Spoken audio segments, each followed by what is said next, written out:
ఏదైనా ఆఫీస్లో జాయిన్ అయినా లేకపోతే ఏదైనా ఒక ఆఫీస్లో మనం ఉద్యోగం చేస్తున్నా మనకి ఈ రకమైనటువంటి కాన్వర్జేషన్లో మనం పార్టిసిపేట్ చేస్తూ ఉంటాం. అంతేకాకుండా డైలీ యూజ్డ్ సెంటెన్సెస్ ఇన్ ఆఫీస్లో మనకి ఇవన్నీ కూడా మనకు ఉంటాయన్నమాట. సో ఈ రకమైన సెంటెన్సెస్ని కూడా నేను ఒక సీక్వెన్స్ ఆర్డర్లో ఇస్తుంటాను. దీనికి మీరు చేయాల్సింది అలా ఏంటంటే నన్ను ఫాలో అవ్వాలి. ఓకేనా? Thank you.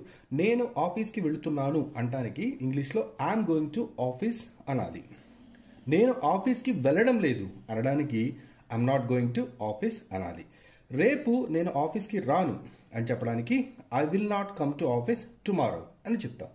నేను ఇంకా ఆఫీస్కి రాను అంటే అసలు రాడనమాట, ఇక అసలు అవకాశం లేదు, వచ్చే అవకాశం లేదు.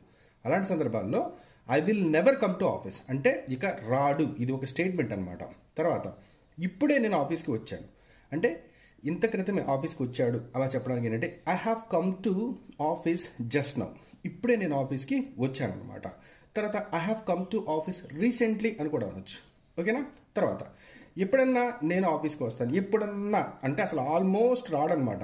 దానికి ఏమన్నారంటే I hardly come to office, నేను ఆఫీస్కి ఎప్పుడన్నా వస్తాను.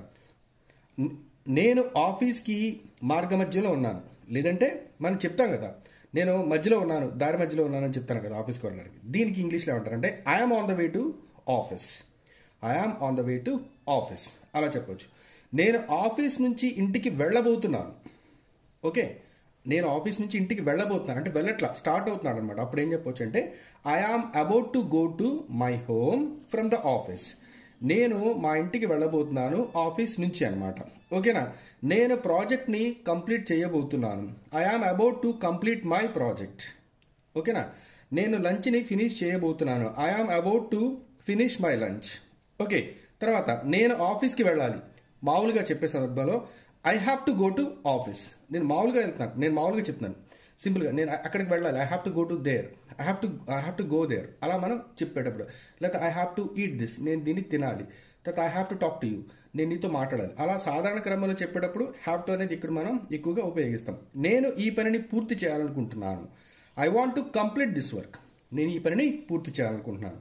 తర్వాత రేపొద్దు నేను సెలవులో ఉంటాను, దానికి ఇంగ్లీష్లో tomorrow I will be on leave, రేపు నేను ఆఫీస్లో ఉంటాను అనమాట.